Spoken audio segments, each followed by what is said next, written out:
Go. Okay? So, ito yung next natin gagawin. So, practice lang ulit ng Flexbox. Okay? Pag magaling na kayo sa Flexbox, mag-move tayo sa grid. Mas maganda yung grid, promise. So, meron tayong bold template. Sorry boys, iba yung bold na iniisip nyo. Template. Okay? Ibang bold. Ibang bold to. Ibig sabihin, bold yung design. Kaya naman. Shadow. So, ito yung gagawin natin, ano? So, gamit lang ay Flexbox. Okay? So, given pa rin ang HTML. Given pa rin. Pero next time, hindi na given, ano?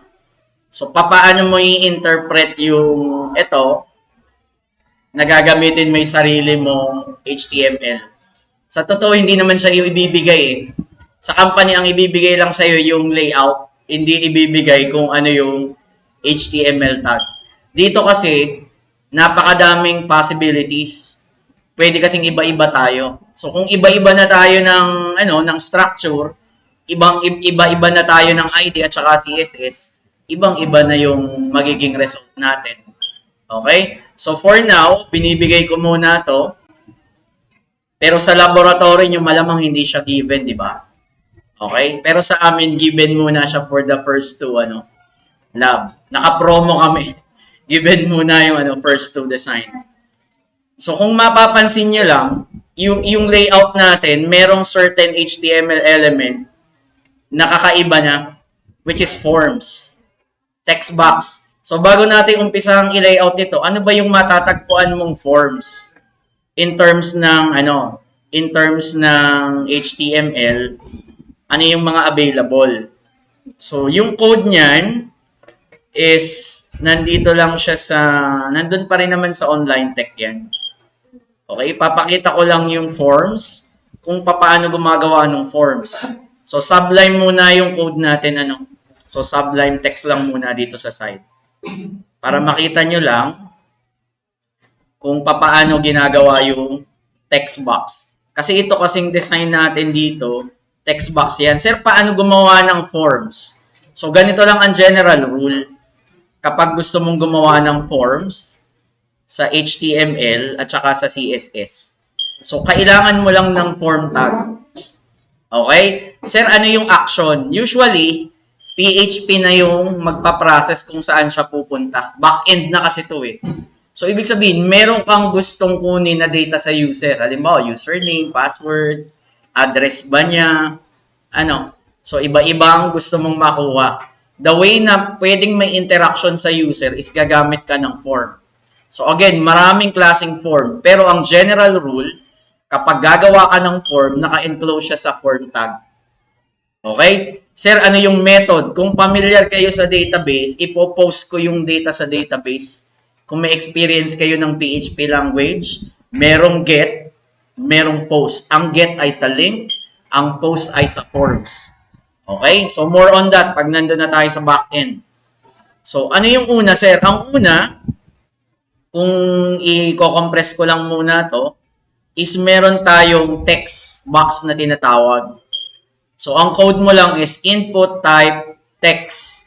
Okay? Sa replay, makikita nyo to ng malaki kasi kita nyo yung screen ko. So, input type. So, pag sinabi mong text, then meron kang specific name. Sir, para saan yung name? Yung name, yun yung ipapasa mo doon sa post ko man ng PHP. Ibig sabihin, maghahanap ako ng variable name ng post para makuha ko yung i-enter mo na name. Okay? Placeholder. Para meron lang information yung user kung ano yung itatype mo ba dyan. Okay? So, text box na tinatawag. Then, pag sinabi mo namang input type password, imamask lang niya yung nakamask lang yung result. Kasi, maglalagay ka pa ng password kung kita naman. Usually, may mata dito. Pwede mo siyang iswitch sa text box, pansamantala. Tapos, pag tinanggal mo yung click, babalik siya sa password type. JavaScript lang. Pag kinlik ko yung mata dito, pansamantala, magiging text. Pag binitawan ko, babalik lang ulit sa password. So, JavaScript na yung gumagawa nun. Then, meron tayong submit button. Sir, ano yung difference ng submit at saka yung button type na button. So, ganitong malaking diferensya niyan. Yung submit, ginagamit namin talaga kung ipaprocess namin sa backend. Sir, ano yung button? Yung button is for JavaScript level lang. Yun yung practice namin. Halimbawa, pag pinress ko tong button na to, hindi naman ako magsasubmit ng data. May gusto lang akong mangyari. Halimbawa, itatago ko yung element na yun. Halimbawa, babaguhin ko lang yung specific layout ng web page. Sir, kapag tayo nag-PHP na, anong gagamitin natin? Submit instead ng button. Kung titingnan nyo, wala namang pagkakaiba yung dalawa. Pero malaking-malaki yung difference niya sa back-end programming. Sir, ano yung radio button? Pipili lang ako ng isa. Remember, pag gumagawa ka ng radio, dapat yung name mo ay magkatulad. Kasi kung hindi siya magkatulad, halimbawa ito yung genders, tapos i-refresh ko, maseselect ko kasi yung dalawa. Which is violation siya ng radio button. Pag sinabi mong radio button, isa lang. Okay? Pwede kang single, married, divorce, widower, or something. Pero hindi ka pwedeng married at the same time ay single ka. Paano yun? Okay? So, dapat ang magkatulad lang is yung name. So, sir, ano yung value na sinasabi? Ito yung marireceive ng database natin. Halimbawa, kinlik ko yung male, ang papasok sa database ko is lowercase male. Ang papasok sa database ko is lowercase female. Ito yung marireceive na data. Yun yung mga value. Kabaliktaran naman ng radio button, checkbox. Pwede akong pumili ng dalawa. Ang ruling din dyan, is kailangan namang magkaiba yung name. Kasi very unique. Pwede kasing piliin ko yung isa lang. Pwedeng ayokong mag-subscribe, ayokong mag-agree sa terms. Pwedeng mag-agree ka lang pero ayokong mag-subscribe. So, pwedeng multiple. Halimbawa, o-order ka. Bawa, bag ba, sapatos, blah, blah, blah. Kung may choice. Okay? File upload. Input type file. Gamit na gamit yan. Mag-upload ka sa Facebook. So, hihingan ka nasaan yung picture. Nasaan yung PDF file. Okay? So, ang gagamitin mo lang, input type file. So, bibigyan ka ng chance, maghanap ng document.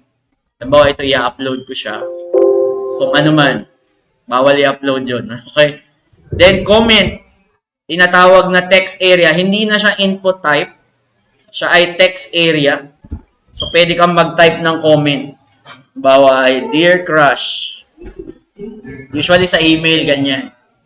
Okay? So, sir, gaano kahaba? Depende sa'yo. Halimbawa, ang column ko ay 150. So, ibig sabihin, lalaki lang yung text. Adjustable na ngayon yung text box. Pwedeng maliit, pwedeng malaki. Bahala kang mag-decide. Meron kasi siyang handle sa side. Dati wala. Okay? Text area. Drop down. Pipili lang ako. Saan ba akong part ng region? Region 1, 2, 3, 4, 5. Okay? So, kailangan mo lang select, then meron kang mga option. Again, yung mga value, yun yung papasok sa database. So, meron siyang improvement, optional group. So, kung papansinin niyo yung nasa baba, pwede ako maglagay ng China cars. Pwede ako maglagay ng Italian cars. So, ibig sabihin, naka-group na agad tayo. Okay? So, halimbawa, magre-register ka, section GE, section GF, section IE, section IF. Hanapin mo yung name mo, halimbawa. So, gagamitan mo lang ng op group. Yun lang yung difference niya sa taas. Okay? Then, pwede ka ding mag-group ng form. Gagamit ka ng field set na tinatawag. Sir, nasan dyan yung field set? Ang field set is itong personal information. Hindi lalabas ang field set kung wala kang legend. Sir, bakit kailangan i-group ang forms? Para mas madaling intindihin ng user. Halimbawa, demographic profile. Lalagay mo dyan yung name, address. Then, another field set, halimbawa, financial status. Halimbawa, ano yung mga businesses mo. So, groupings lang siya ng form. So, pwede kang gumamit field set accompanied ng legend. So, may mga label din. Label is yung pangalan. Okay? Yung input type ko is text.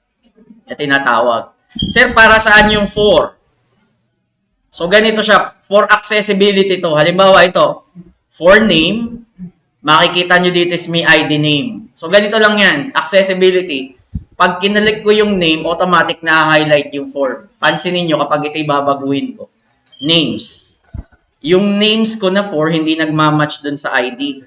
So, kahit i-click ko to, hindi niya i-highlight to. Kiniklik ko to, pero hindi niya ina-highlight. So, for accessibility features lang, yung label 4 is kailangan mag-match dun sa ID name kung gusto mong ganito yung behavior. Pwede kong i-click sa site para ma-highlight ko agad yung form. Okay? Data list. Parang drop-down din pero iba lang yung design. Okay? Then, merong HTML5 form elements. Sir, ano yung HTML5 form elements? Ito ay hindi nagra-run sa lahat ng browser. Luckily, updated yung Google Chrome, gumagana siya lahat. So, pag ito nirun mo sa Edge, yung iba dito is hindi applicable. Okay? Ito yung improvement lang. Sir, pag sinabing email, ang tatanggapin lang nito is valid na email. Yun lang ibig sabihin yan. Pag naglagay ka dyan ng ganitong data, tapos isinubmit mo, hindi yan tatanggapin. Form validation. Pag sinabi mo yung URL, ang tatanggapin lang niya is yung merong HTTPS sa unahan. Okay? Pag hindi ganyan yung format, hindi rin tatanggapin. Number. Number, input type number. So, numerical value lang yung tatanggapin. Maximum ng 50. So, nasa 50 na ako. Halimbawa, 50 lang talaga. So, hindi na ako pwedeng lumagpas doon. Okay, range. Volume, halimbawa, tataasan mo yung volume, tataasan mo yung, halimbawa, namimili ako sa Lazada. Ang presyo kong budget ay 2,000 to 4,000 lang para sa sapatos.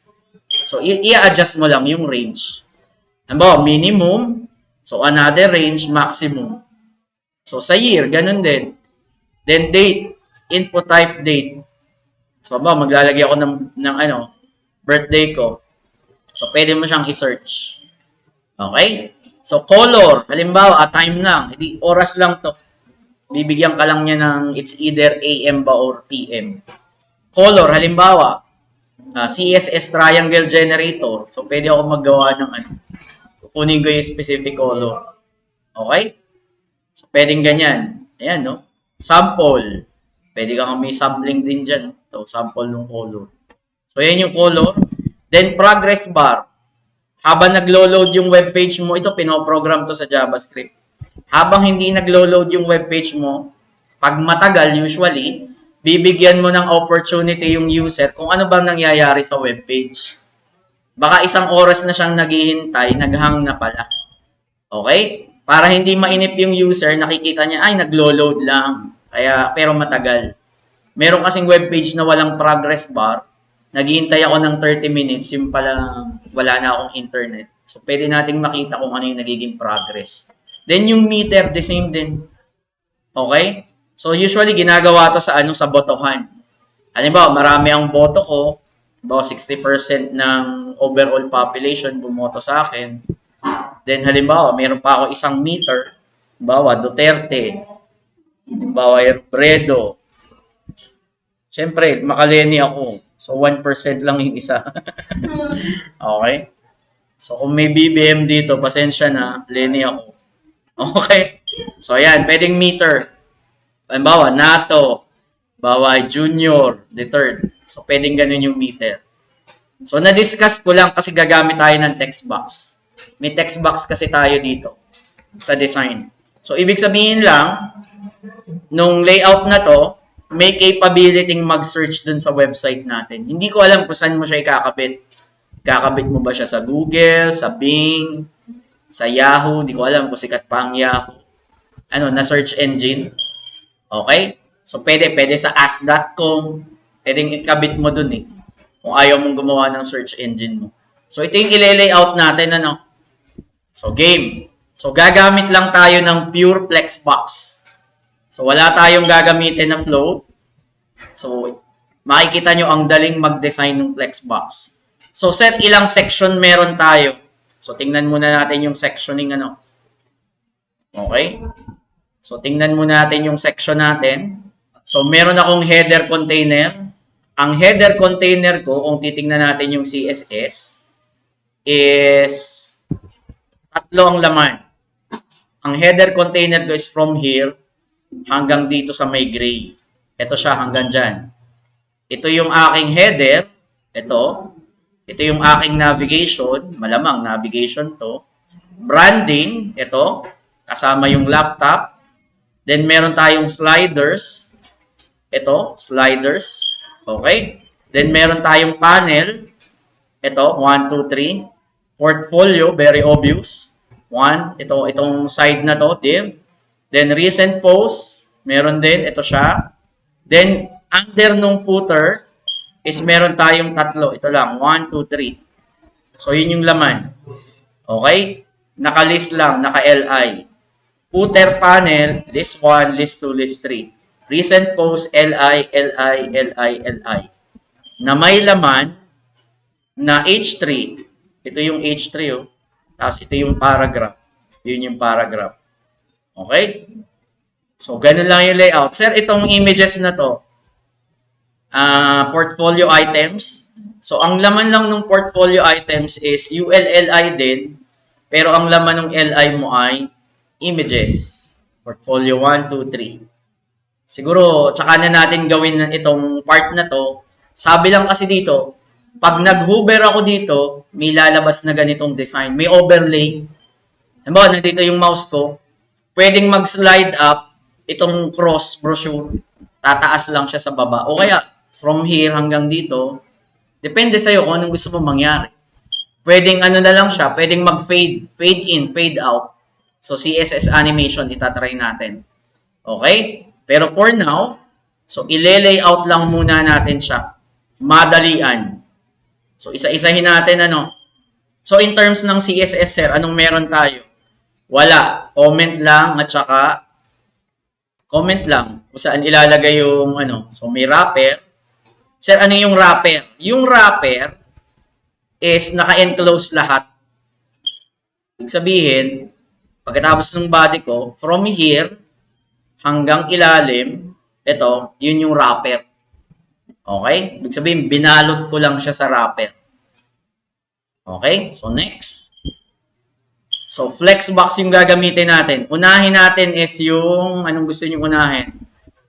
Wrapper muna. Kasi, ang design nito is hindi naman siya end-to-end. Ang duda ko dito is, may certain size lang siya, hindi niya kino-cover yung buong webpage. So, ang gagawin lang muna natin, magde-decide tayo na ang wrapper, maaaring ibang interpretation nyo, is, ganito lang yung gagawin ko. So, 100 pixels na tinatawag. Okay? Ibig sabihin, from here hanggang dito, ganun lang kalaki yung website ko. Ano? Ibig sabihin, meron akong spacing sa tabi. Okay? Para makita nyo kung ano yung ginagawa natin. Pero alam nyo naman yan, very obvious. Okay? Ano ba itong nandito sa side? Yun yung ano natin. Okay? So, very obvious. Halimbawa, lalagyan ko lang ng BG black. So, yun yung ginagawa natin. Ganito kalaki yung wrapper natin. Okay? So, yun yung ibig sabihin. So, tanggalin ko lang. Nag-decide tayo na 100%. Itong layout na to, sobrang dali nito pag in terms ng flexbox.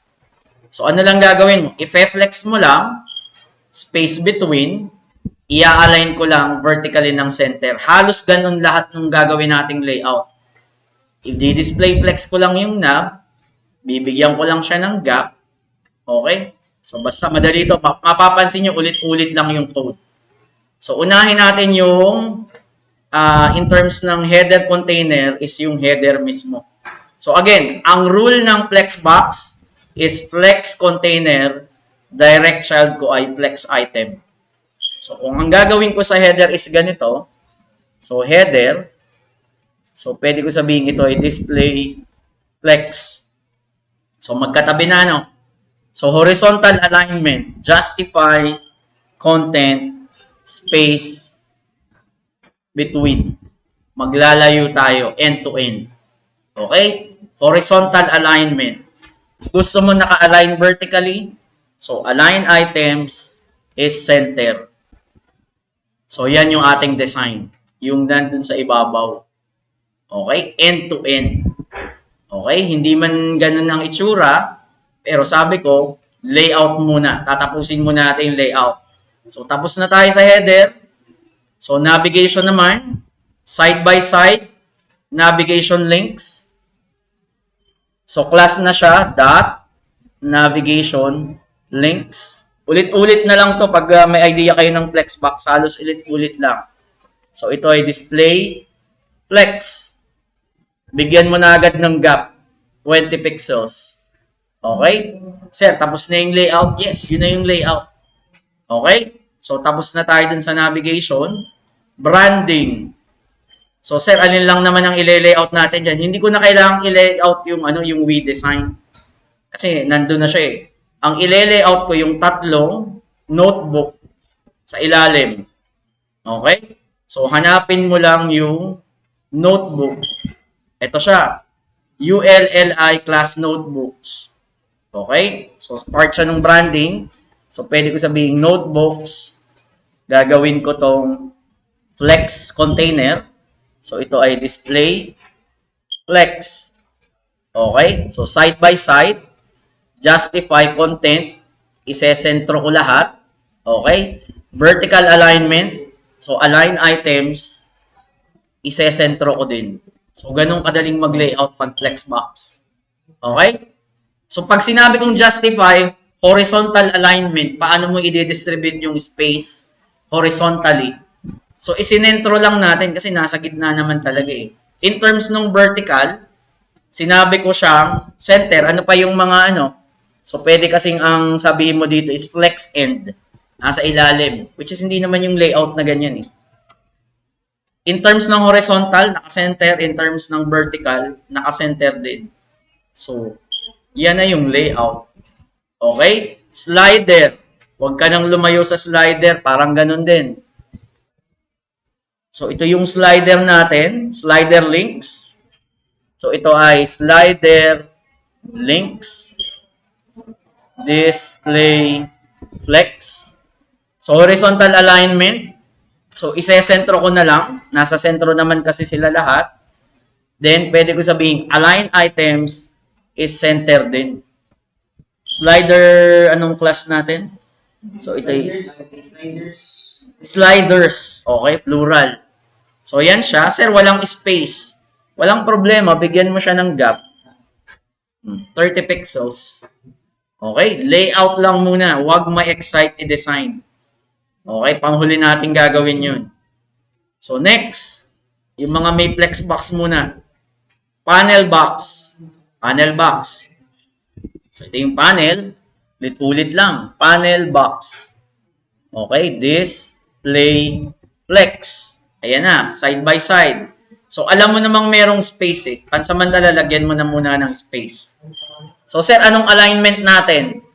Justify, content, space, between. Ibig sabihin, wala akong space, both sides.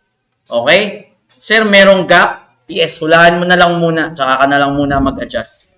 So, ang gap ko, halimbawa is 20 pixels lang. Sir, magkakasing size ba yan? So, check natin.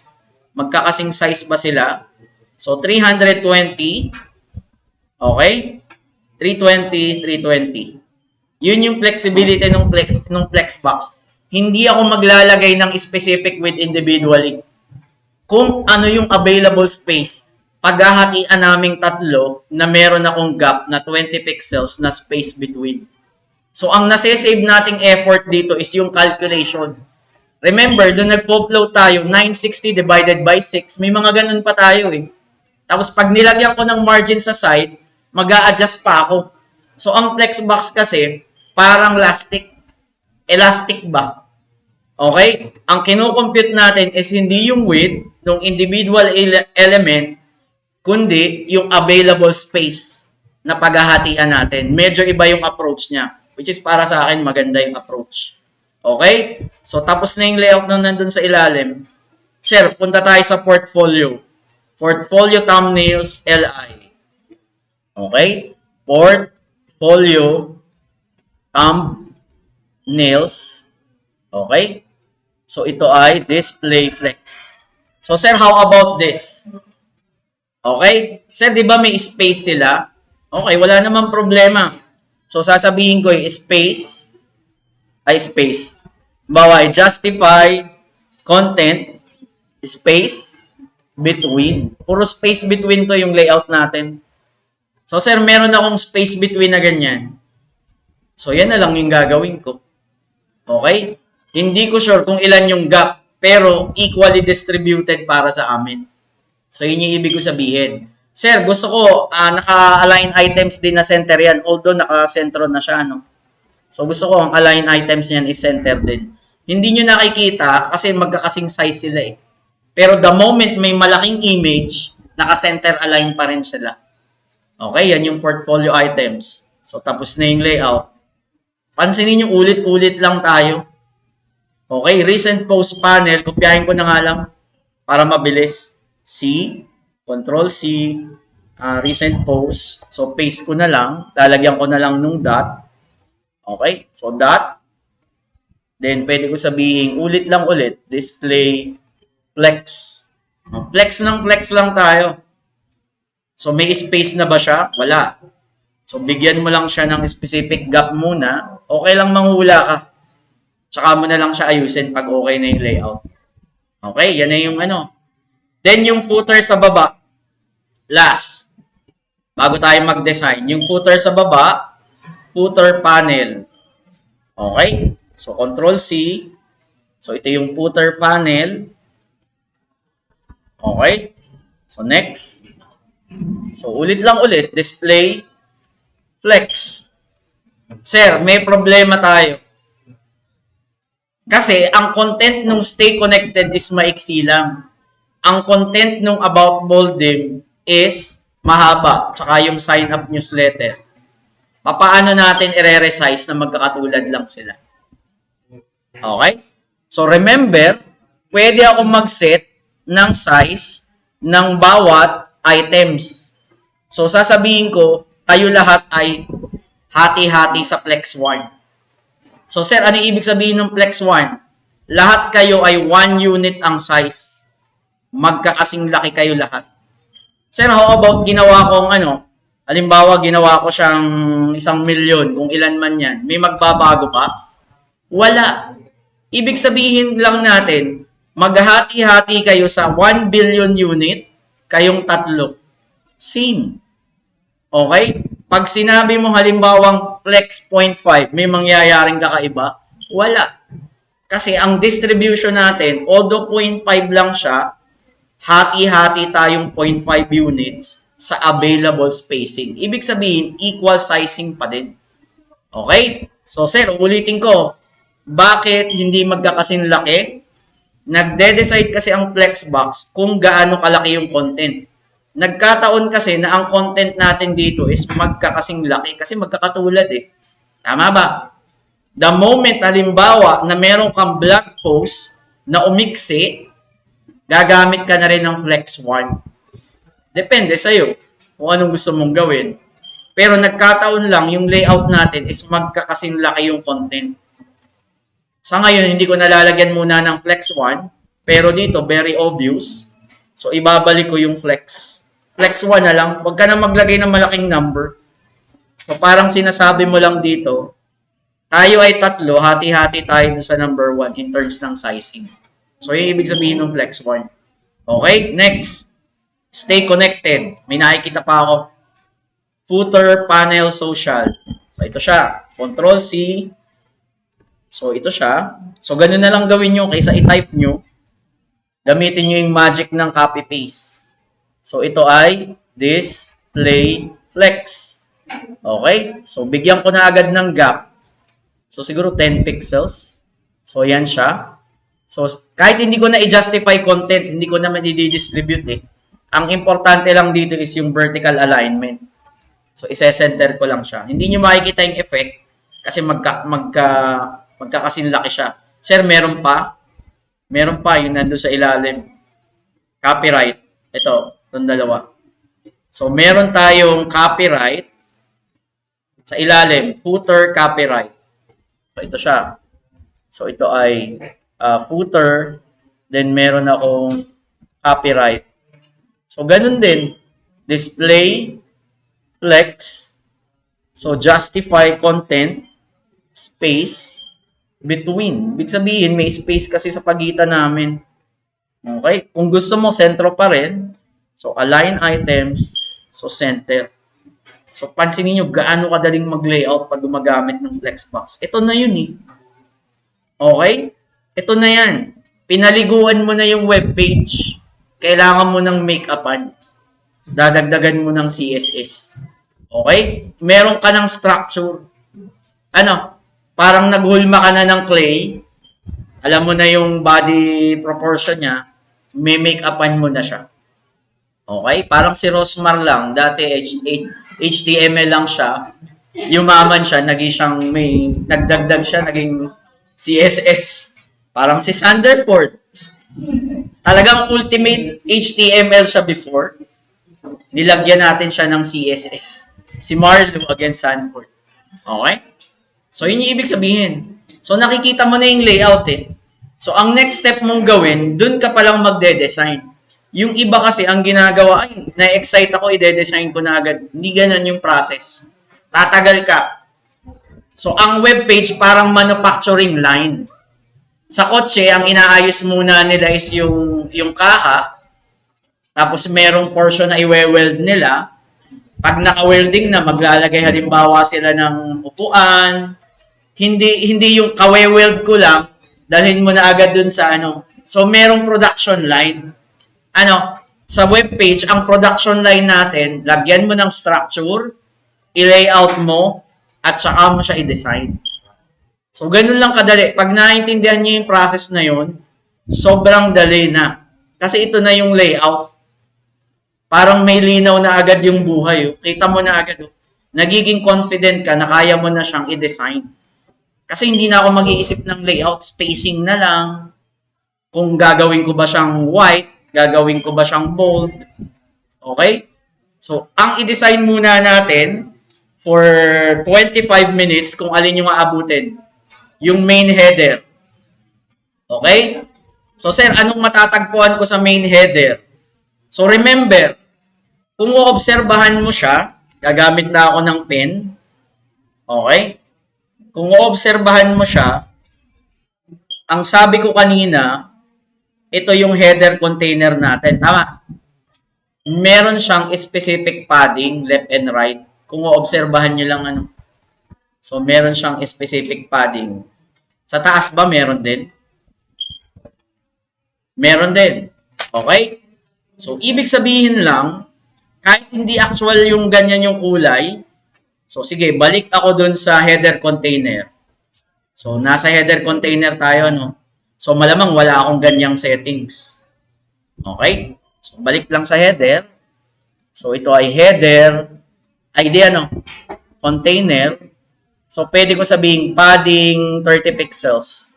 So, background, pansamantala ay red. Pansamantala lang. So, may specific padding. 30, 30, 30, 30 sa ilalim. Okay? So, sir, yung aking navigation ay malayo dun sa taas. So, walang problema. Puntahan mo yung navigation tag. Okay? Pwede mo sabihin navigation kasi nandito lahat eh. So, pwede mo sabihin margin. Again, manghuhula lang ulit ako, ano? So, lalagyan ko lang ng space. Okay? So, pwedeng lagyan ko na rin in terms ng bottom. So, lalagyan ko na rin in terms ng bottom. So, ang gagawin mo, shorthand. So, pwede ko sabihin tig 30.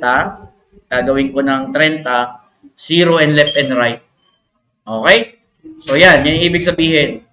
Again, wag ma-excite, i-design agad. Ito ay second layer ng layout. Spacing. Ayusin lang muna natin yung spacing. Sir, paano ko dadalhin sa baba itong laptop, notebook? Nag-o-overflow eh. So, anong gagawin ko? Saan siya nakalagay?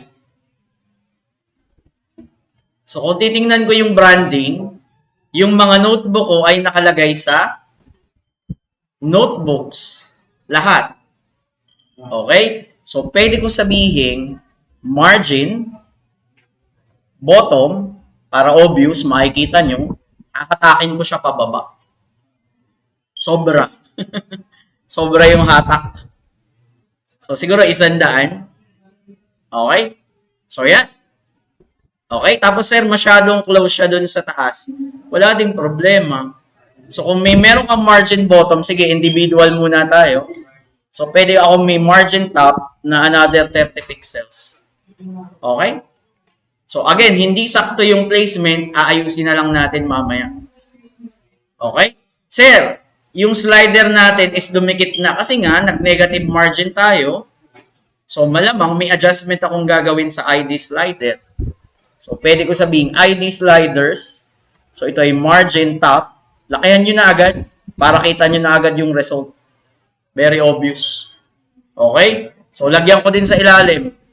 Bawa, margin bottom, pansamantala lang, is 100 din. Para lumayo lang siya. Okay? So, spacing muna. Okay? Tsaka natin balikan. Masyadong malayo. Babalikan na lang natin. So, tingnan natin to. Masyadong malayo. Ayusin ko na, no? Masyado na palang malayo yung 100. So, around siguro mga 60. 60 kung pa pwede na. Pwede na. Okay? So, next. So, malayo na siya. Ilalayo ko din yung bold minimalistic design. Nasaan na yung bold minimalistic design? Siya ay aking panel. Okay? So, ID, panel. So, margin, bottom. Sige, ilalayo ko siya by 30 pixels. Masyadong maliit. Sige, 50. Okay? So, ilalayo ko din yung portfolio items. Ito yung panel. Okay? Yung portfolio, ilalayo ko na din. So, kukunin ko siya sa margin bottom, ano? So, portfolio. So, ito ay margin bottom. Siguro mga, sige, for the meantime, 30 pixels muna gagamitin natin. Masyado palang maliit. Sige, 60. Okay, ilalayo ko lang. So, ulitin ko lang, recent post. Okay, ilalayo ko lang sila. Pwede mo nang i-group ito eh. Sa totoo lang, pwedeng grouping yung settings kung pare-parehas lang. Anong ano to? Anong ID? Recent post. Okay. So, margin. Pwede kayang MB? Yes, pwede. So, 60. Okay. So, ilalayo lang natin. So, siguro okay na yan. Pansamantala, ito na muna yung magiging layout natin. Pero yun na yung webpage mo. Okay? Sir, i-design natin yung navigation muna. Okay? Punta tayo sa navigation. Ang sabi ng navigation, kulay black lahat. The moment na mag-hover ako, magiging white. So, yun ibig sabihin ano? So, home, about, blog, portfolio. Tapos, meron akong border sa taas. Okay? Border ng ano, navigation link. Pero kung ako ang gagawa nito, kukunin ko siya sa LI. So, sir, ulitin ko lang ulit ano. So, punta tayo sa navigation, ayusin natin. Navigation links, LI. So, yun yung tatargetin ko ano. So, punta ka lang sa navigation links. Okay? Navigation links, LI. Ayusin ko muna siya ano. Meron ba ako niyan? Kaso wala akong settings para sa LI. Tama. So, pwede ko sabihin, navigation links. Gamitin ko na lang yung autocomplete niya. So, LI. So, pwede ko sabihin padding. Sabihin ko 30 pixels sa taas, 0 pixels both side. So, may padding yan. Hindi lang natin nakikita.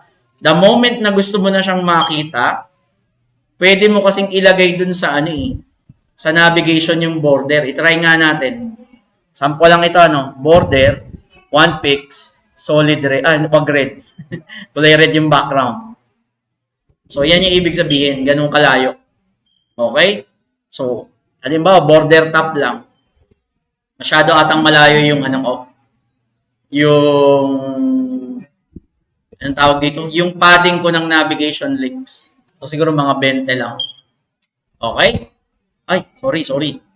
Ito ay 20 pixels na tinatawag. So sige, tingnan natin ano. Pwede ko kasing ilagay sa ID navigation boat eh. Okay? So halimbawa, ito ay border, bottom. Sa ibaba naman, 1 pix, solid, black. So yan yung nagiging layout natin. Kung nalalakihan ka, okay lang. I-adjust mo na lang. Okay? So next, kailangan is ano daw, kapag active siya, is may border din ako sa taas. Tama ba? So, pansamantala, lagyan ko to ng border lahat, border, lahat ng LI lang. Baway 2 pix, solid, black. Sakto? Okay? So, ito yung gagawin ko sa hover. Lalagyan ko ng border bawat isa. Okay? So, i-comment ko muna to. So, kokopyahin ko yung navigation links. Okay? Navigation link LI. So, ito yung hover. Okay? Walang padding. Gagawin ko yung border top. Sabihin, pag nandyan ako, meron akong specific settings. Sir, anong nangyayari? Gumagalaw. Nanginginig kasi, once naglagay ka ng border, bababa yung content. So, anong solusyon natin? Ang solusyon dyan, ganito. Kopyahin mo to, ilagay mo dyan, para hindi gumalaw. Gagawin ko, transparent. Tama. Transparent. Para lang hindi siya gumalaw. Okay? Tapos mag-adjust ka na lang. Kung nag-border ka dito, liliitan, medyo lalakihan mo na yung padding dito sa ibaba. Okay, i-adjust na natin. Nasa na yung, yung LI. So, may padding ako. So, 20 sa taas. Malamang ang gagawin ko na lang is, sa taas siguro 18 lang. Okay? 18. So, top right, bottom left. Para lang equal yung sa. Hindi ko alam kung equal siya, no? Sir, ano pang nagiging problema natin dyan? Dinedesign na natin, Sir, wala namang underline. I-adjust na lang natin yung bordering. Masyadong malaki. Pero ang point ko is, yun yung effect na nangyayari. Okay? Sir, paano tatanggalin yung underline? Sir, bakit in the first place merong underline? Kasi link. Okay? Sir, pwede bang baguhin natin yung behavior? Yes naman. Okay? So, kopyahin ko to. Babaguhin natin yung behavior. So, pwede kong sabihin lahat ng LI na merong link is anong settings para matanggal. So, gagamit ako ng text, decoration. Pag gumamit ako ng overline, meron sa ibabaw. Gusto kong tanggalin. Di none. Okay? Tapos, ang gagawin natin, font, weight, naka-bold parang nakikita kong bold. So, pwede ko sabihin bold. Okay? Sir, paano gawing white? Walang problema. Gawin mo tong, yung kanina, transparent, hover, then gagawin ko to. Black siya, So, pagka-hover ko, dapat yung LI ko ay magiging white. So, another settings. Okay? So, paste. So, lahat ng nasa loob niyang, is magiging color white. So, yun yung nagiging settings natin. Okay? So, ayusin na natin yung background. Magsasample tayo ng color. Okay? So, saan ako pwede magsample ng color? So, ito. Dito na lang. Sasample ko lang. Gagawa lang ako specific color red. Para lang makuha ko yung itong side na to. Okay? So, ang gagawin natin is yung dapat binago ko na yung background. Sorry. Sa header container na mismo ako pupunta. Kasi meron na ako dyan. So, assuming ito yung kagandahan na background. So, kokopyahin ko to. Then, anong tawag dito? Yung settings ko na may red, yung header container. So, ito siya. Okay? So, ito yung magiging background natin. Okay? So, medyo laitan mo na lang yung padding sa susunod. Okay lang yan. At least, nagagawa mo na yung behavior niya. Okay? At least nagagawa mo na yung behavior. Okay, yan yung ibig sabihin. Sir, tsaka na natin palakihin yan kasi ang sabi dito, ayusin natin sa susunod, meron siyang, anong tawag dito? Magnifying glass. Sa loob ng search. Which is, hindi ko pa nalalagay yung image. Pero kung titingnan niyo yung nasa ibabaw, ganun mag-layout ng webpage. Okay lang na hindi pa siya katulad. Madaling magpalaki ng font. Madaling magpalaki ng kung ano mang gusto nyo palakihin. Okay? At paliitin. Okay? So, depende sa inyo kung anong gagawin nyo. Pero ito yung actual layout. Sige, itry natin tong slide. Sir, anong kakaiba dun sa slide? Merong underline. Okay? So, paano natin gagawin to? Palagay nyo, paano natin gagawin?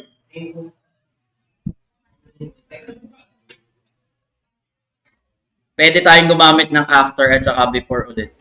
So, tandaan nyo, kapag may tinatawag na accent, ang bawat text, makukuha mo na siya ng before and after.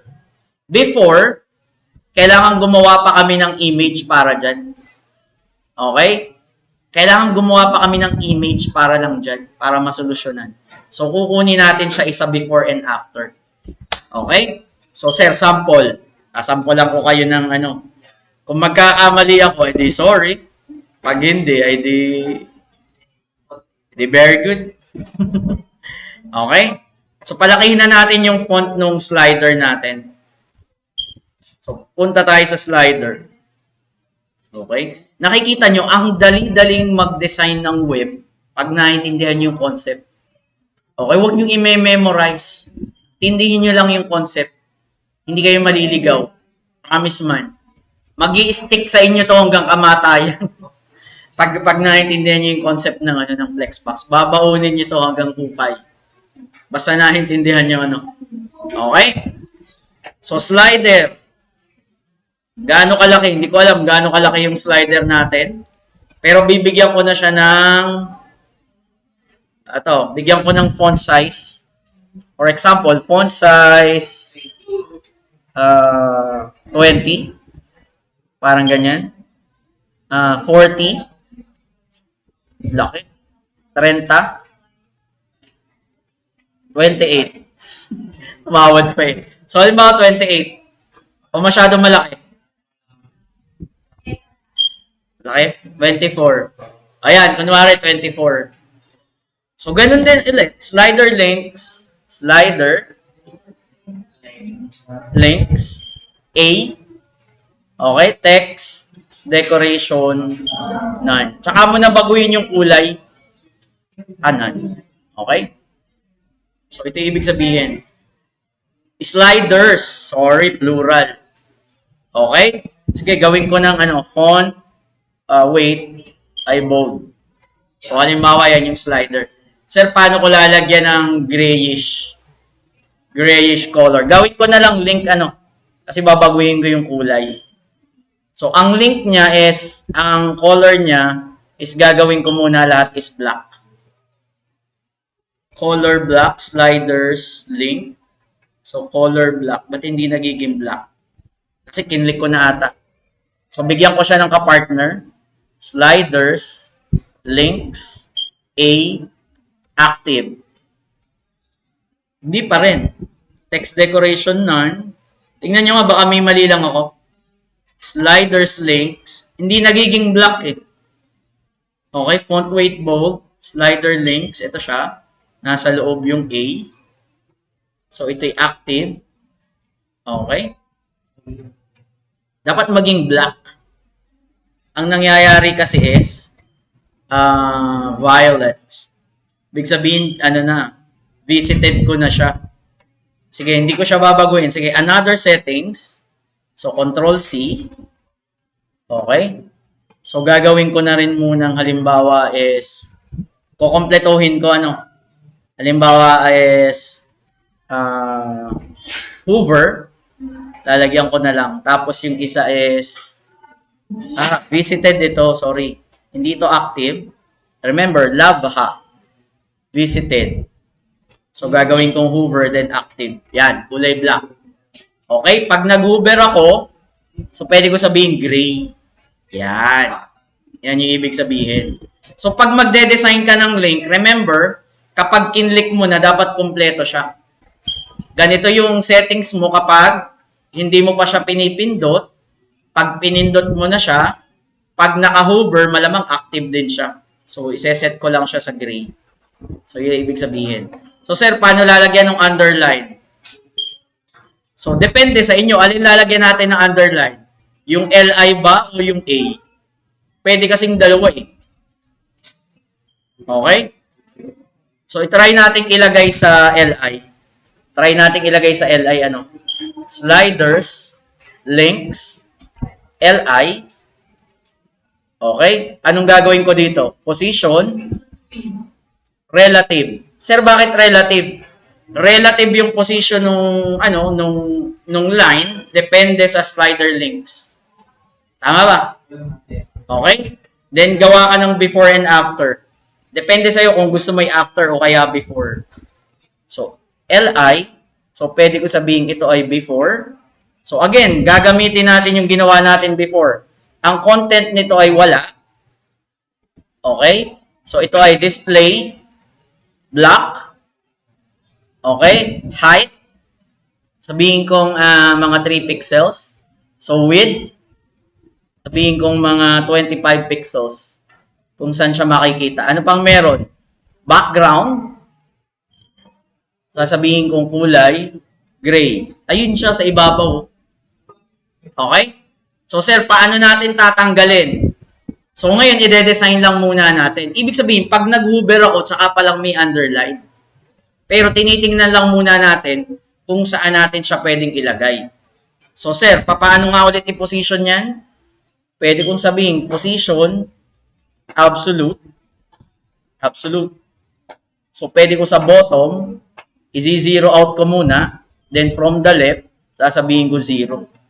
Bottom, ilahin mo pababa, negative 10 pixels. Slide. Accent, pag accent, wag ka na mag-isip. It's either before and after mo lang siya ilalagay. Okay? So, yun yung ibig sabihin. Sir, kung merong ganyan, paano mag-hover? Paano natin gagawin yan? Paano? Kasi ang sabi lang naman yung nandun sa ilalim eh. Okay? Ang sabi dyan, pag nandyan siya, kulay black nga eh. Okay? Ang background niya is, pwede ko sabihin ito yung black. Okay? So, yan siya oh. Kaso, tatanggalin natin sa lahat. So, ganito. Isipin mo lang yung behavior. Slider, links, pag nag-hover ako sa LI, anong gagawin ko pag nag-hover ako sa LI? Pwedeng lagyan ko yung before nung settings. Ganito interpretation ko. Okay? So, tatanggalin ko muna. Teka, hindi ko pa sinatanggal to. So, i-clear ko siya. Ay, hindi. Yun yung kukopyahin ko. Control X. Ilalagay ko dito. So, sir, ano ibig sabihin yan? Pag nag-hover ako, this is the time na maglagay ka ng before. Hindi. Iba yung behavior. Okay? Pag nag-LI ako, dapat, anong mangyayari? Na naman. Okay? Hover, before, then tsaka slide. Tama na pala. Okay, akala ko kasi mali lang. Akala ko unahin ko yung before bago yung hover. Okay? So, ganyan lang mag-design ng accent. So, sir, paano gagawin yung iba? Paano gagawin yung ibang component? Malamang the same din. Kaso hindi ko kailangan ng hover effect. Talagang permanent magi-stay. Sir, paano gagawin to? Same. Kung meron kang set, remember, itong itsura nito is itsura din nito. Malamang isang class lang yung gagawin mo sa kanya. Tama. Iisa lang class yung gagawin ko sa kanya. Ito ay border. Sir, paano ito gagawin? Kahit hindi mo kami turuan, sir, pero naiintindihan ko siya. Maglagay ka ng border, kung ano mang element, pwede mong sabihin ito ay after, pwede mo sabihin ito ay before. Ano, may specific width, may specific height, then merong width, merong height. Ang kulay nito ay white na maliit. Ito ay gray na medyo malaki-laki. Before, after. Absolute position, nakarelative siya dito sa element na to. Ilalagay ko lang ng left. Okay? Ilalagay ko lang, tatansyahin ko kung anong gagawin mo dyan. So, ganun lang. Ganun mag-design ng web. So, sir, ano pang meron dyan? So, tingin tayo sa ilalim. Wala nang kakaiba. Kayang-kaya yun ng i-design to. Pero itutuloy natin to next time. Okay? So, ganun lang ang idea kung paano mag-design ng web. Okay? Slide. Kung hindi mo gusto yung spacing, okay lang. At least nagawa mo na yung behavior natin. Gusto natin gawin. Okay? So, sakto 2:30. So, ito ay i-upload ko na lang sa group chat. Hintayin nyo lang mga 30 minutes.